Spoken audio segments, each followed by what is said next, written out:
हाय माँ करते हुए तारापति के पास में आ जाते हैं। विश्वामित्र कहने लगे आप मुझसे कुछ वरदान मांग लो। तो महाराज हरिश्चंद्र ने कहा है कि जब जब मैं पृथ्वी पर जन्म है तब तक मुझे यही पुत्र और यही पत्नी चाहिए। आज इस प्रकार से विश्वामित्र ने महाराज हरिश्चंद्र की परीक्षा को लिया और महाराज हरिश्चंद्र उस परीक्षा में सफल हो गए। आज विश्वामित्र ने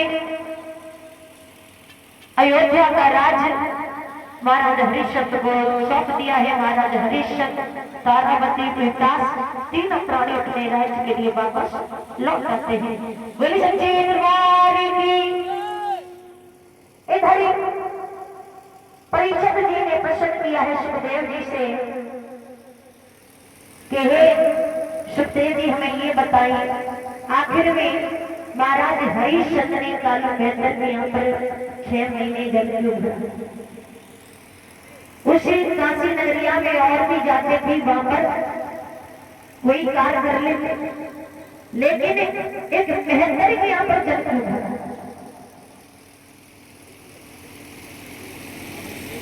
जैसे मैंने शब्दों को सुना है तो आज उसी समय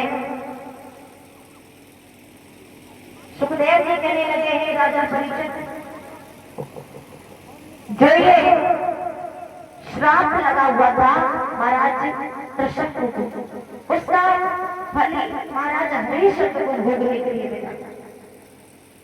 परीक्षित महाराज कहने लगे ऐसा कौन सा श्राप लगा हुआ था।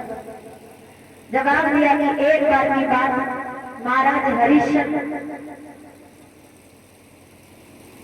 हरिश्चंद्र के पिता थे त्रिशंकु।